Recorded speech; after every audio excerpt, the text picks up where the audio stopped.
Hello प्यारे बच्चों, देखिए आज है 11th क्लास की फ़िज़िक्स और चल रहा है बच्चों चैप्टर नंबर 4 जिसका नाम है समतल में गति यानी मोशन इन अ प्लेन। और इस चैप्टर नंबर 4 का बच्चों आज रहेगा लेक्चर नंबर 4। और आज के इस लेक्चर में यानी आज के इस व्याख्यान में हम एक नया टॉपिक शुरू करने जा रहे हैं जिसको हम क्या कहेंगे, सदिशों को जोड़ना, यानी दो वेक्टर्स कैसे जोड़े जाएंगे। ठीक है बच्चों, तो आज का टॉपिक क्या है, सदिशों को जोड़ना। यानी आज हम जोड़ना, घटाना, गुणा करना ये सीखेंगे। किनका? सदिशों का। तो अब कुछ बच्चे सोच रहे होंगे कि सर अब आप हमें जोड़ना सिखाएंगे। तो बच्चों उस बात को समझने से पहले कि सदिशों को कैसे जोड़ते हैं, हम सदिशों को जोड़ना क्यों पढ़ रहे हैं, उसका एक कारण है। क्योंकि सदिश को जोड़ना इतना आसान नहीं है बच्चों। मैं थोड़ी देर के लिए समझाऊंगा। आपने अब तक पढ़ा बच्चों अदिश और सदिश, यानी राशियां दो प्रकार की पढ़ी। जो भौतिक राशियां हैं आपने उनको दो भागों में बांटा, अदिश राशियां और सदिश राशियां। अब अदिश राशियों का जोड़ तो बच्चों आप बहुत आसानी से कर लेते हैं बीजगणितीय नियमों से, जोड़ना, घटाना, उनका गुणा करना, भाग करना। ठीक है, जैसे फॉर एग्ज़ाम्पल जैसे हमने पढ़ा अदिश राशियाँ, अदिश यानी स्केलर, और एक तरफ कर लेते हैं सदिश।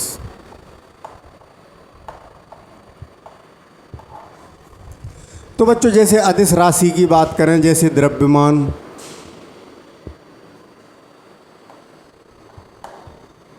लंबाई, ये कैसी राशियां हैं? अदिश। तो द्रव्यमान की बात करें, जैसे आपसे कहा जाए कि एक थैले में 3 किलोग्राम चीनी है, 4 किलोग्राम चीनी और डाल दी बच्चों, तो कुल चीनी कितनी हो गई? तो आप सीधे सीधे जोड़ देंगे 3 और 4 7 किलोग्राम। कि देखो सर कितना आसान है। लंबाई की बात करें, ये भी अदिश राशि है।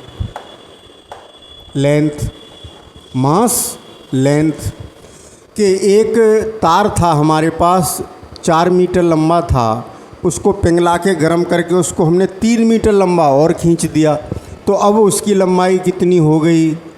तो बच्चों दोनों को जोड़ दिया 7 मीटर। ये कहें हमारे पास 4 मीटर का तार था, उसमें से 3 मीटर काट के अलग कर दिया, तो कितना रह गया? 1 मीटर। तो देखो कितना आसान है। अदिश राशियों को जोड़ना, घटाना बहुत आसान है बच्चों, लेकिन दिक्कत आती है सदिश राशियों में।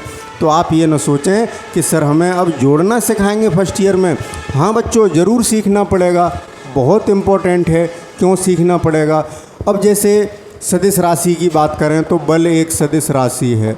अब मैं किसी बच्चे से पूछूं कि बेटा 2 बल हैं हमारे पास, एक 4 न्यूटन का और एक 3 न्यूटन का। क्या? बल, फोर्स। ये सदिश राशि है। बल कैसी राशि है? सदिश। इनको जोड़ के बताओ कितना आएगा? तो एक बच्चा कहता है कि सर 7 न्यूटन आएगा।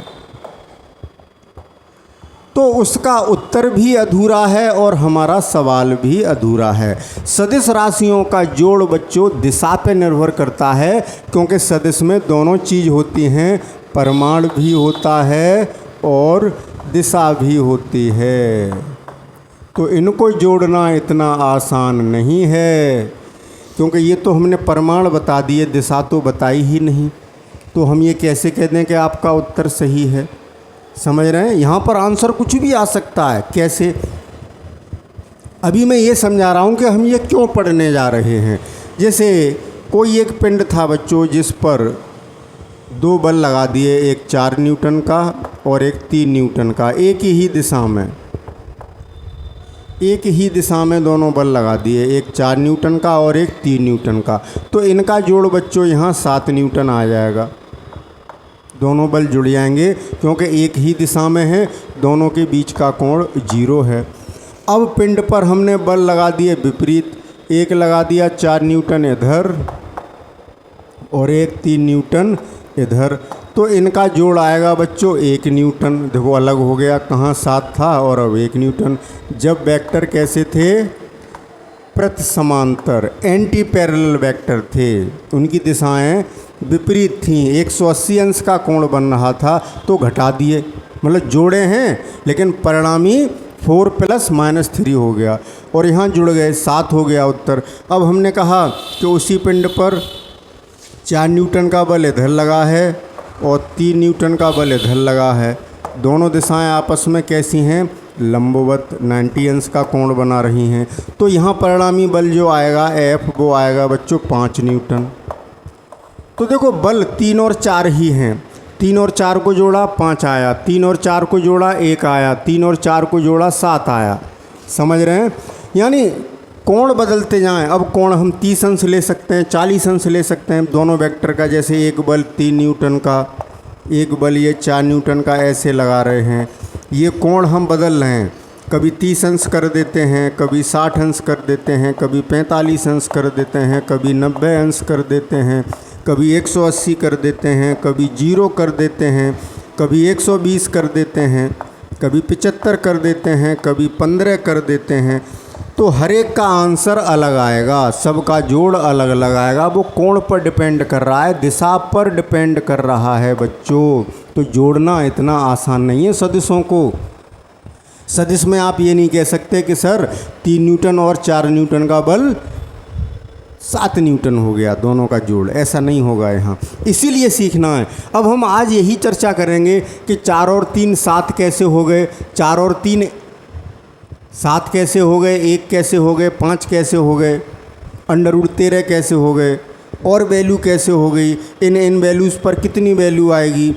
तो इसीलिए सदिशों को जोड़ने की विधि समझ रहे हैं। तो अब समझ गए ना कि सदिशों को जोड़ना कितना कठिन है। अभी आपके ये बात समझ में नहीं आई होगी, लेकिन आज जब सदिशों का जोड़ना सीख जाएंगे, यही सिखाने के लिए आज का लेक्चर बच्चों बनाया जा रहा है। ओके, तो स्क्रीनशॉट लें, फिर आगे बढ़ते हैं। तो बच्चों स्टार्ट करते हैं आज का टॉपिक, सदिशों को जोड़ना, that is addition of vectors. Addition of vectors, सदिश राशियों को कैसे जोड़ेंगे। ओके बच्चों, तो सदिशों को जोड़ने की कई विधियां हैं, इनका क्लासिफिकेशन करते हैं। तो मेनली 2 टाइप से सीखते हैं हम। कितने टाइप सीखते हैं बच्चों, 2 टाइप। सदिशों को जोड़ने के 2 टाइप। नंबर ए, पहले सीखेंगे बच्चों ज्यामितीय विधि। ज्यामितीय विधि से 2 वेक्टर कैसे जोड़े जाएं। ज्यामितीय विधि,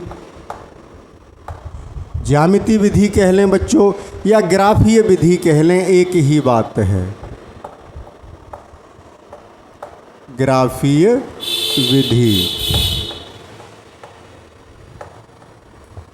that is geometrical method। Geometrical, चलो मेथड एक साथ लिख दूंगा मैं, ज्योमेट्रिकल कह लो या ग्राफिकल कह लो। ग्राफिकल मेथड, ठीक है। दूसरा होता है वो बी पॉइंट। बी पॉइंट क्या होगा बच्चों, गणितीय विधि। गणितीय विधि कह लो या थोड़ा नीचे लिखना था मुझको, चलो कोई बात नहीं, आगे लिख देते हैं। गणितीय विधि कह लो या कह लो विश्लेषणात्मक विधि, एक ही बात है। विश्लेषणात्मक विधि। गणितीय विधि को इंग्लिश में क्या कहेंगे, मैथमेटिकल। मैथमेटिकल मेथड कह लें या एनालिटिकल मेथड कह लें। Analytical method. तो इसका बच्चों बहुत ज़्यादा प्रयोग होगा, इस विधि का प्रयोग बहुत ज़्यादा होगा।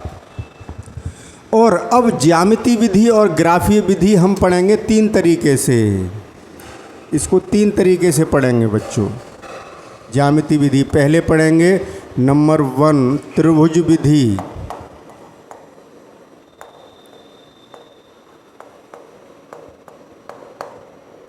That is triangle method.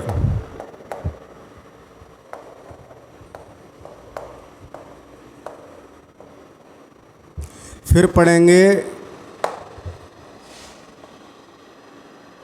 Polygon method, बहुभुज विधि।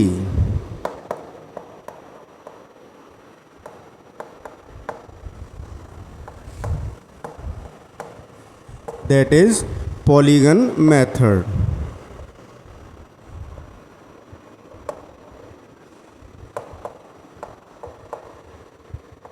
फिर पढ़ेंगे नंबर 3, नंबर 1, नंबर 2, नंबर 3 समांतर चतुर्भुज विधि।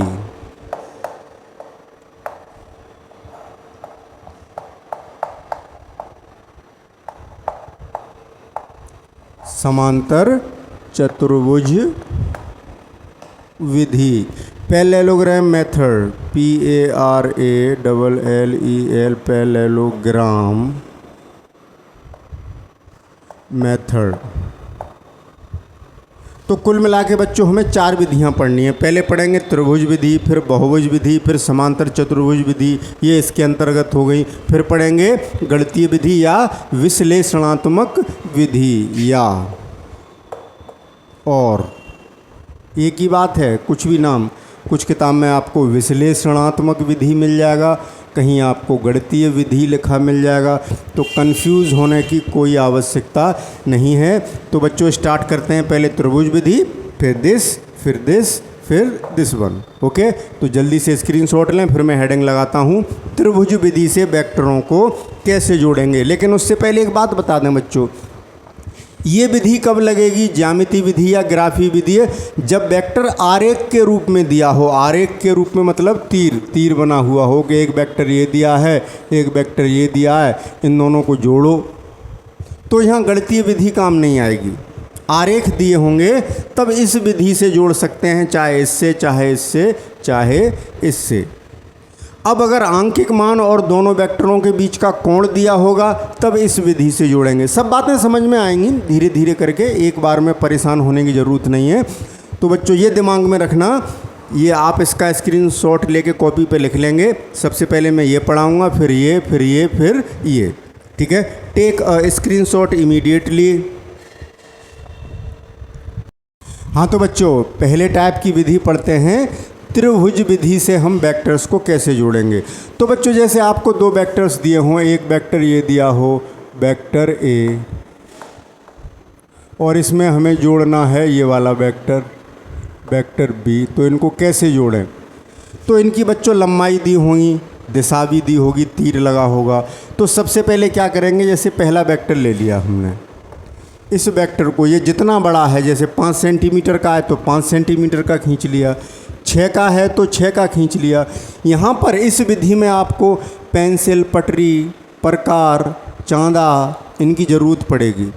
ठीक है ना। तो हमने सबसे पहले खींच लिया वेक्टर ए, उतनी ही लंबाई का और उसी दिशा में जिसमें दिया है, तो ये हो गया हमारे पास वेक्टर ए। अब क्या करेंगे बच्चों, वेक्टर ए के हेड से, आपको पता है ये क्या होता है हेड और ये क्या होता है टेल, ये पिछले वीडियो में हम आपको बता चुके हैं। तो पहले वेक्टर के हेड से दूसरे वेक्टर का टेल मिलाएंगे और इसी वेक्टर को उतनी ही लंबाई का, उतने ही परिमाण का और उसी दिशा में खींच देंगे, ऐसे करके उसी की दिशा में, जिस दिशा में ये है उसी दिशा में उतनी ही लंबाई का, यानी इसी के समांतर ये खींच दिया हमने वेक्टर बी। समझ रहे हैं, आपको समांतर दिख रहा है, मैं भी ज़रा स्क्रीन पर देख लूँ, हाँ समांतर दिख रहा है। अब बच्चों को ये समस्या आती है कि सर इसी दिशा में यहाँ कैसे खींच लें, तो उसका तरीका क्या है, यहाँ आगे डॉट डॉट कर दीजिए, यहाँ भी आगे डॉट डॉट कर दीजिए, जितना कोण यहाँ पर है इतना ही कोण यहाँ बना दीजिए, कोण के बराबर कोण बन गया, संगत कोण हो गए तो दोनों रेखाएं समांतर हो गई, दोनों वेक्टर समांतर हो गए, कोण के बराबर कोण बना दीजिए, जितना कोण ये उतना ही कोण ये। तो ये वेक्टर इसके इस वेक्टर का टेल इस वेक्टर के हेड से मिलता हुआ आगे खिंच गया। ये हो गया वेक्टर बी। अब इन दोनों का जोड़ कितना होगा? तो बच्चों जो पहला वेक्टर है उसका टेल, ये ध्यान से सुनना, पहले वेक्टर का टेल और दूसरे वेक्टर का हेड मिलाते हुए एक वेक्टर खींच दो और उसका यानी पहले का टेल टेल से मिलेगा, दूसरे का हेड हेड से मिलेगा, यानी परिणामी इस दिशा में आया। इस दिशा में दिशा भी पता लग गई और लंबाई भी पता लग गई, परिमाण भी पता लग गया। यही दोनों का जोड़ हुआ r बराबर a प्लस बी। इसको नाप लेंगे और परिमाण लिख देंगे। इसकी लंबाई कितनी दी थी, इसकी लंबाई कितनी दी थी, वो खींच के ये मिला के इसकी लंबाई नाप लो। ये परिणामी वेक्टर r हो गया जो दोनों का योग बता रहा है।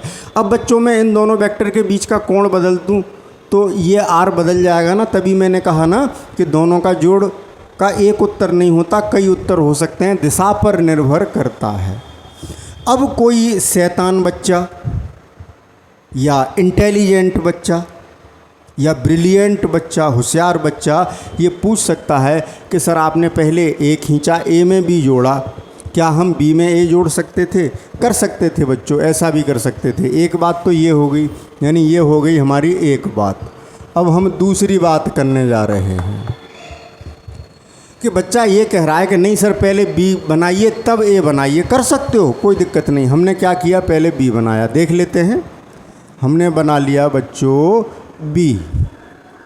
क्या बना लिया? पहले बी, इसी के समांतर और उतना ही बड़ा जितना बड़ा ये है। अब बी में ए जोड़ना है तो बी के हेड से ए का टेल लेंगे। जो भी वेक्टर खींच लेते हो उसके हेड से दूसरे का टेल, इसी दिशा में उतनी लंबाई का, इतनी ही लंबाई का। ये हो गया वेक्टर ए। जुड़ गए बी और ए। अब परिणामी दोनों का जोड़ कितना होगा? पहले का टेल जहाँ है टेल से टेल मिलाइए और दूसरे का हेड जहाँ है वहाँ हेड मिलाइए। गड़बड़ होगी, थोड़ी तिरछी होगी बच्चों।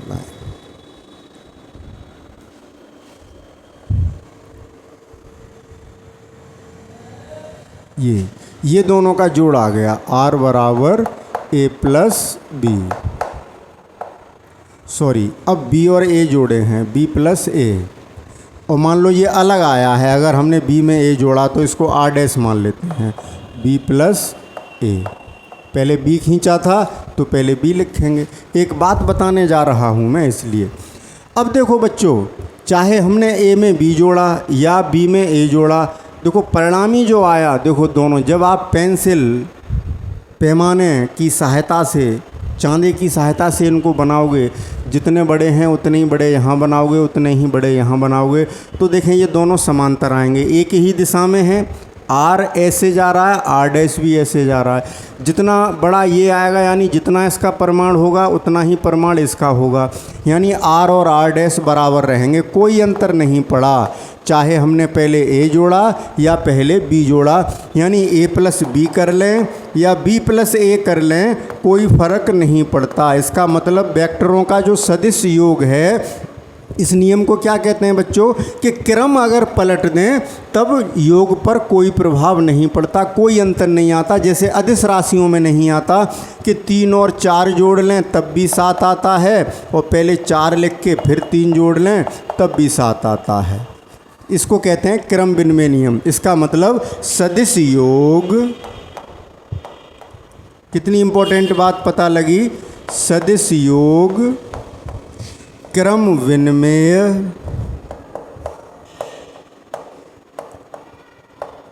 कम्यूटेटिव लॉ कहते हैं, क्रम विनिमय नियम इंग्लिश में क्या कहते हैं, कम्यूटेटिव लॉ, नियम का पालन करता है। यानी a प्लस बी बराबर b plus A, vector a plus B बराबर वेक्टर b प्लस ए पालन करता है। तो आप यही ध्यान रखें, ये ध्यान रखें आप, पहले वेक्टर ए खींच लिया, क्यों कोई फ़र्क नहीं पड़ रहा, कोई सा पहले खींच लो। वेक्टर ए खींचा, इसके हेड से अगले का टेल मिलाया, फिर पहले के टेल। अब वेक्टर उल्टा मत खींच देना भाई, लाइन तो खींच दी, अब तीर इधर लगा दोगे तो गलत हो जाएगा। तीर के धर लगाना है दूसरे वेक्टर के तीर की तरफ, और आपको पूंछ कहाँ बनानी है, पहले वेक्टर की पूंछ की तरफ, टेल की तरफ। यही ध्यान रखना, गलती नहीं होगी। ओके, त्रिभुज विधि समझ में आई। और आपको ये भी समझ में आया कि किसका पालन करता है बच्चों, क्रम विनिमय नियम का पालन करता है। बात समझ गए। क्रम विनिमय नियम को इंग्लिश मीडियम वाले बच्चों को भी लिख देता हूँ। क्रम विनिमय नियम इंग्लिश में क्या होता है, कम्यूटेटिव लॉ, कम्यूटेटिव लॉ का पालन करता है। ठीक है ना बच्चों, ये हो गई त्रिभुज विधि। अब कौन सी पढ़नी है, बहुभुज विधि।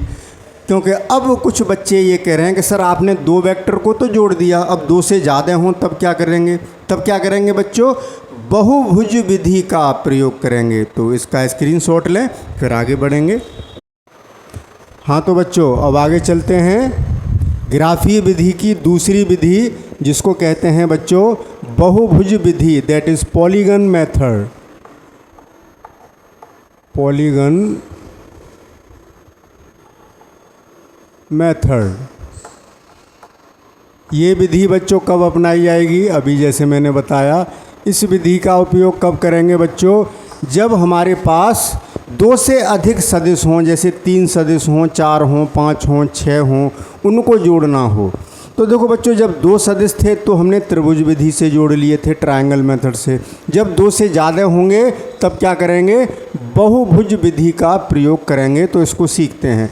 जैसे बच्चों हमारे पास मान लीजिए 3 वेक्टर दिए हैं, जैसे मैंने एक बनाया, ये दिया है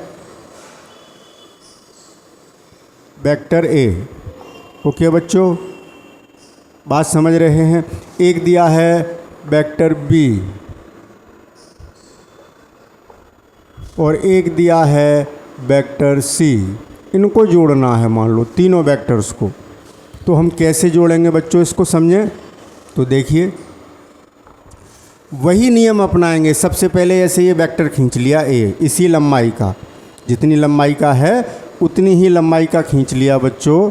थोड़ा सा छोटा कर दें इस वेक्टर को, मान लो इतना बड़ा वेक्टर था, ये इसका टेल, ये इसका हेड।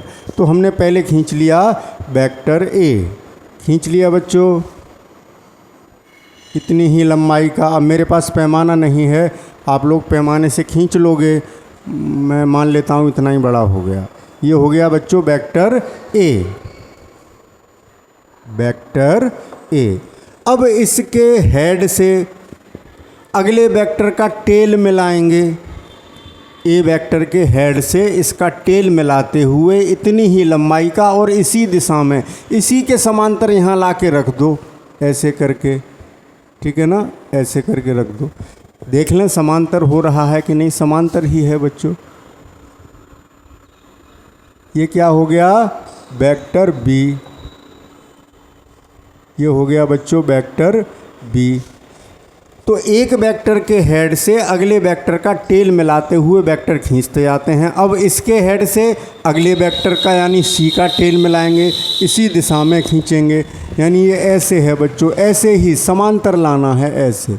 ठीक है ना, ऐसे। ये हो गया वेक्टर सी, उतनी ही लंबाई का और उसी दिशा में वेक्टर सी हो गया। पैरेलल है, ज़रा देख लें चित्र में। हाँ पैरेलल आ रहे हैं, कोई दिक्कत नहीं है। समझ रहे हैं ना बच्चों। इस वेक्टर को और बड़ा कर दूँ मैं, मान लो ये वेक्टर और बड़ा है तो मुझे और बड़ा करना पड़ेगा। यहाँ चित्र स्पष्ट बन जाए इसलिए ऐसा कर रहा हूँ। ये वेक्टर सी खींच लिया। अब तीनों वेक्टर खींच गए। अब परिणामी क्या होगा, तीनों का योग कितना होगा बच्चों, ज़रा ये बताएं। ज़रा रिसीवर चेक करें। ओके है रिसीवर। तो जो पहला वेक्टर था, अब देखो इस वेक्टर का टेल बचा है और इस वेक्टर का हेड बचा है, और वेक्टर जुड़ने में नहीं है। तो जो पहला वेक्टर है उसके टेल से लेकर हेड तक एक वेक्टर खींच दो। सॉरी बच्चों, लाइन तिरछी हो गई।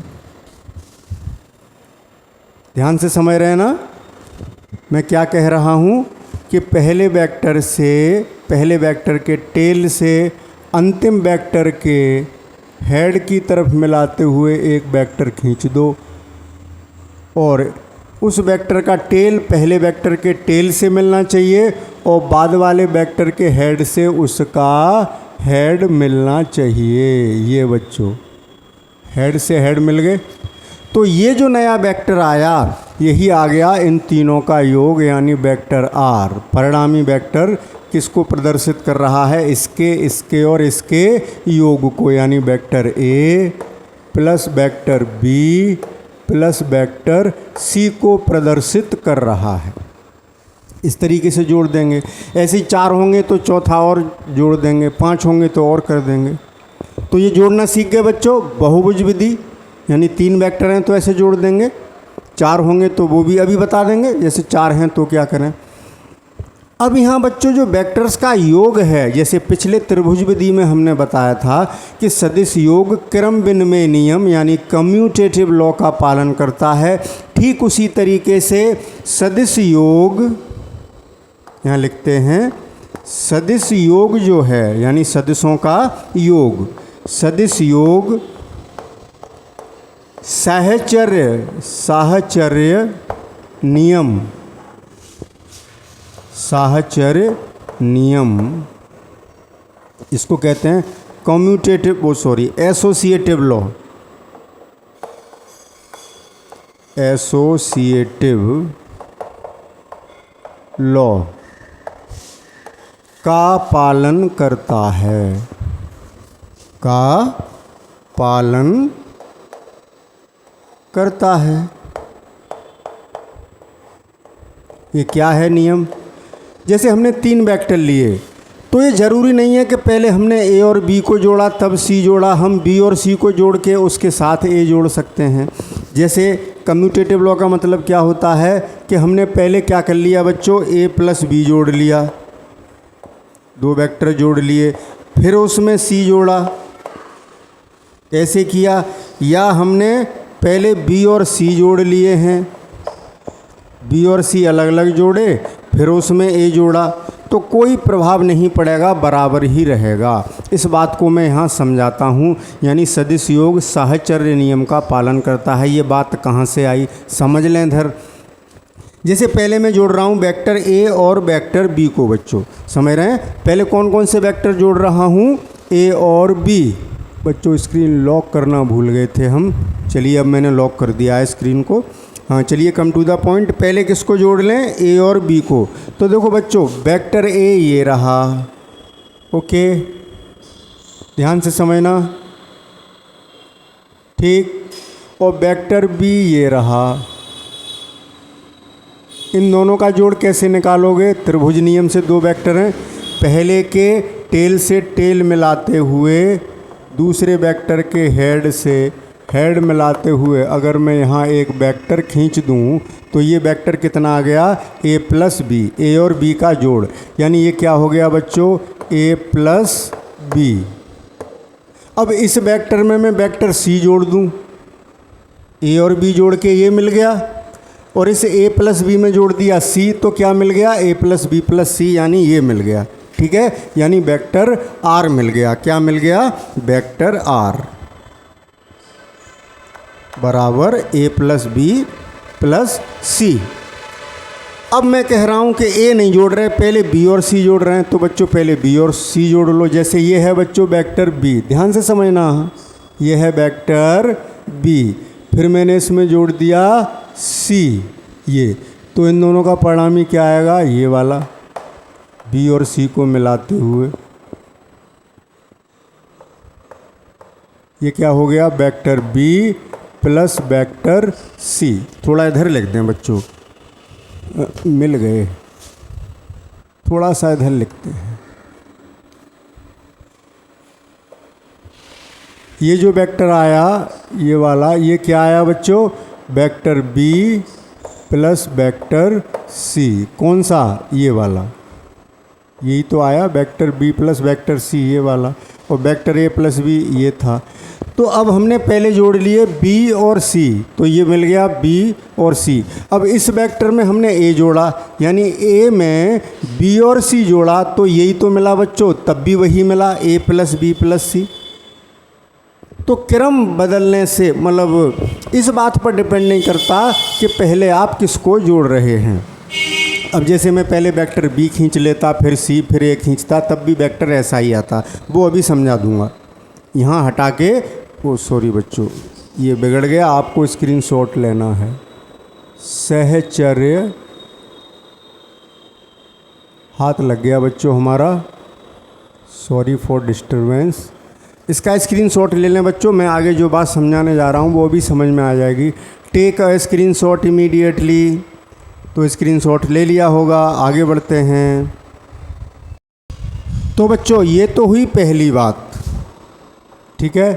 अब मैं बता रहा हूँ दूसरी बात कि क्रम पीछे सीख चुके हो। अब आप कहोगे कि सर 2 वेक्टरों में बताया था क्रम विनिमय नियम, यहाँ भी लगेगा, पहले किसी को जोड़ लो।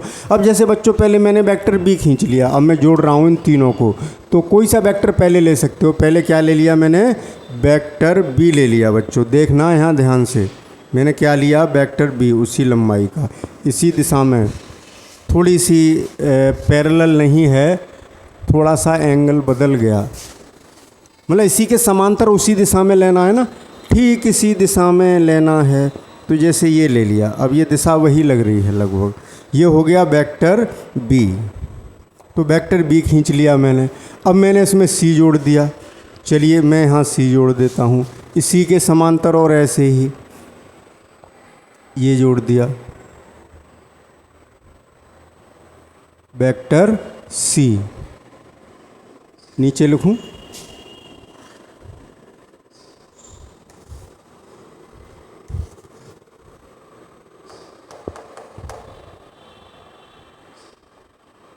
Vector C.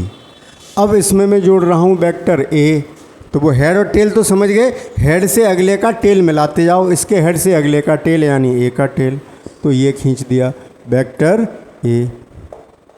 अब तीनों का जोड़ क्या होगा बच्चों, यही लाइन तो होगी, एक ये हेड बचा, ये टेल बचा, इसको मिलाते हुए अगर मैं यहाँ रेखा खींच दूँ तो ये आ गया वेक्टर आर बराबर vector A plus vector B plus vector C, जिसका टेल पहले वाले के, पहले जो जोड़ा था उसके टेल से है, और इसका हेड यहाँ पर है इस दिशा में।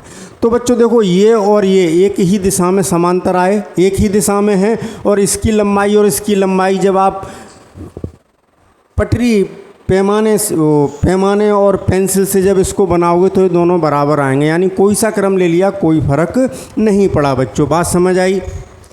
क्योंकि ये लंबाई और ये लंबाई बराबर हैं, दिशा भी एक ही है, जिस दिशा में ये वेक्टर उसी दिशा में ये आया, यानी कोई अंतर नहीं पड़ा। समझ गए? अब कुछ बच्चे ये कह सकते हैं कि सर 3 से ज़्यादा वेक्टर हों, 4 हों, तो नियम यही लगना है। अब मैं जल्दी जल्दी वो भी समझा देता हूँ, तो इसका भी स्क्रीनशॉट ले लें जो बात मैं बताना चाह रहा था। वैसे बच्चों अब समझ गए होंगे, लेकिन फिर भी चलो और ले लेते हैं। मान लो मैंने ले लिया ये वेक्टर ए, अब जैसे 4 वेक्टर लेके चलते हैं, ये है वेक्टर बी, ठीक है ना, ये दिया है वेक्टर सी और ये दिया है वेक्टर डी। इनको कैसे जोड़ें? वही नियम लगेगा, नियम नहीं बदलेगा। एक वेक्टर खींच लो, मैंने ये खींच लिया, इसी की दिशा में, इसी के समांतर, उसी लंबाई का वेक्टर ए। अब मैं जल्दी जल्दी समझाऊंगा बच्चों। अब इसके हेड से अगले का, चाहे किसी का ले सकते हो, पहले अब मैं बी का ले लेता हूँ। बी का इसके हेड से अगले का टेल, यानी इसके सिर में अगले की पूंछ दबा दो, तो वेक्टर बी ऐसे है, ये हो गया, ठीक है ना। अब वेक्टर सी नीचे आ गया, उसी लंबाई का लेना जितना लो, वेक्टर सी आ गया। अब इस वेक्टर के मुंह में अगले वाले की पूंछ लगाते हुए वेक्टर खींचेंगे, वो इधर को जा रहा है उसी दिशा में, उसी के समांतर, ये हो गया वेक्टर डी, ऐसे करके। अब चारों आ गए। अब पहले का जो टेल है और लास्ट वाले का जो हेड है उसको मिलाते ही एक वेक्टर खींच दें बच्चों अगर, तो ये वेक्टर क्या बना, चारों का जोड़, वेक्टर आर बराबर vector A plus vector B plus vector C plus vector D. ऐसी 5 हों, 5 जोड़ लोगे। जो लास्ट में बचे, पहले वाले का टेल से टेल मिलाओ, लास्ट वाले के हेड से हेड मिलाओ, वेक्टर खींच दो, वो सबके योग के बराबर होगा। तो बच्चों ये रही बहुभुज विधि। अब ग्राफीय विधि की तीसरी विधि पढ़ेंगे बच्चों, समांतर चतुर्भुज विधि। तो इसका स्क्रीनशॉट ले लें, फिर आगे चलते हैं। किसको सीखेंगे कि समांतर चतुर्भुज विधि से वेक्टर कैसे जोड़े जाते हैं बच्चों के। टेक अ स्क्रीनशॉट, फिर आगे चलेंगे। तो आगे चलते हैं। ग्राफीय विधि की तीसरी प्रकार की विधि समांतर चतुर्भुज विधि, पैरेललोग्राम मेथड।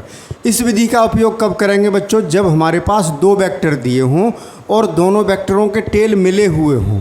ठीक है, जैसे हमें ये कहा जाए कि एक वेक्टर ये है बच्चों, ये है एक वेक्टर और एक वेक्टर ये है, तो दोनों वेक्टर के टेल बच्चों एक ही जगह है। इसका टेल भी यहीं, इसका टेल भी यहीं। तो इन दोनों का जोड़ कैसे करें, तो क्या करते हैं कि इन दोनों वेक्टर्स को संलग्न भुजाएं मानते हुए समांतर चतुर्भुज बना लेते हैं। तो उसके लिए क्या करेंगे, इसके समांतर रेखा यहाँ से खींचेंगे बच्चों, ऐसे। ठीक है, इसके समांतर रेखा यहाँ से खींच देंगे, ऐसे। ठीक, तो इन दोनों का योग क्या होगा कि ये जो समांतर चतुर्भुज बना उसका विकर्ण, विकर्ण क्या होता है बच्चों, एक कोने से दूसरा कोना मिला दिया जाता है। तो ये जो विकर्ण बना यहाँ से मिला दीजिए, ये करके मिला दीजिए, ये वेक्टर बना दीजिए। अब सबके टेल एक ही जगह पर हैं, सबके टेल एक ही जगह पर हैं। तो ये जो वेक्टर आएगा इसको नाप लीजिए, वही वेक्टर क्या होगा, इन दोनों का योग बताएगा। क्या बताएगा, वेक्टर आर बराबर vector A plus vector B. ये कहलाता है समांतर चतुर्भुज मेथड, समांतर चतुर्भुज विधि। बहुत सिंपल है। अब एक गड़बड़ मत कर देना, विकर्ण तो एक ये भी हो जाएगा इस कोने से। जैसे देखो एक समांतर चतुर्भुज हो, एक विकर्ण ये हो गया, एक विकर्ण ये भी होता है। ये नहीं लेना है, ये नहीं लेना है। कौन सा लेना है, जो दोनों वेक्टर्स के बीच के कोण को विभाजित कर रहा है। दोनों के बीच ये कोण बना, ये वाला, इस कोण के बीच में से जो जाएगा वो वाला, वो विकर्ण खींचना, वही इन दोनों के योग को बताएगा। तो ये नियम क्या हुआ बच्चों, ये बहुत इंपॉर्टेंट नियम है इसकी। और एक अगला मेथड और है गणितीय विधि। ये दोनों मिलके एक बहुत इम्पोर्टेंट फैक्टर पैदा करते हैं, तो इनको ध्यान से समझना है। तो इसको अगर हम विधिवत लिखें सिस्टेमेटिक वे में तो क्या कहेंगे, यदि दो वेक्टर किसी समांतर चतुर्भुज की दो संलग्न भुजाओं से, यानी एडजेसेंट साइड, संलग्न भुजाएं यानी जो एक ही कोने पे मिल रही हों, ये और ये संलग्न भुजाएं हो गई, ये और ये संलग्न भुजाएं नहीं हैं, जो एक ही जगह मिल रही हों, ये एडजेसेंट एक कोण बना रही हैं, ये और ये संलग्न भुजाएं, इन्हीं से हमारे वेक्टर प्रदर्शित हो रहे हैं। तो यदि दो सदिश किसी समांतर चतुर्भुज की दो संलग्न भुजाओं से प्रदर्शित होते हैं तो उन दोनों का परिणामी, उन दोनों का योग उस समांतर चतुर्भुज के उस विकर्ण के बराबर होता है जो दोनों सदिशों के बीच बने कोण को विभाजित करता है। ये बात आ गई, इसको मैं यहाँ लिख दूँ जिससे नोट्स बनाने में आसानी होगी। समझ तो गए बच्चों, समझ में आ गया ना, बहुत सिंपल सा कॉन्सेप्ट है, समझ तो गए होंगे। विकर्ण मिलाइए, वही दोनों का क्या हो गया, योग। अब मैं इस बात को यहाँ लिख देता हूँ। तो बच्चों ये कॉपी पर लिख देना, मैंने यहाँ लिख दिया है जो अभी मैंने समझाया था को, क्योंकि पेपर में ये समांतर चतुर्भुज का नियम इम्पोर्टेंट है और पूछ लिया जाता है। त्रिभुज विधि, बहुभुज विधि इतना कोई इम्पोर्टेंट, मतलब वो भी सीखना ज़रूरी है, लेकिन इसको हम प्रॉपर नोट्स बना लेंगे कॉपी पर। उसका भी नोट्स बना लोगे कैसे जोड़ते हैं कि यदि दो सदिश परिमाण तथा दिशा में किसी समांतर चतुर्भुज की दो संलग्न या आसन्न भुजाओं से प्रदर्शित होते हैं तो उनका परिणामी वेक्टर आर परिमाण तथा दिशा में समांतर चतुर्भुज के उस विकर्ण से प्रदर्शित होता है जो दोनों भुजाओं के बीच बने कोण को विभाजित करता है। इस कोण को विभाजित करता है, उस विकर्ण से हमें वेक्टर आर मिल जाता है, दोनों का परिणामी मिल जाता है, दोनों का योग मिल जाता है। यही बात आप अपनी कॉपी पर लिख लेंगे थ्योरेटिकल। तो बच्चों आज आपने दो विधियां थीं, पहली थी ग्राफीय विधि नंबर ए, दो विधियां बताई थी नंबर ए नंबर बी। तो आज हमने नंबर ए की तीनों ग्राफिकल विधियां पढ़ ली, त्रिभुज विधि, बहुभुज विधि, समांतर चतुर्भुज विधि। अब क्या रह गई? गणितीय विधि। इसको ढंग से समझेंगे, आज नहीं पढ़ाएंगे क्योंकि आज पढ़ाएंगे तो लेक्चर हमारा बहुत लंबा हो जाएगा बच्चों। इसको तसल्ली से कल के लेक्चर में पढ़ेंगे।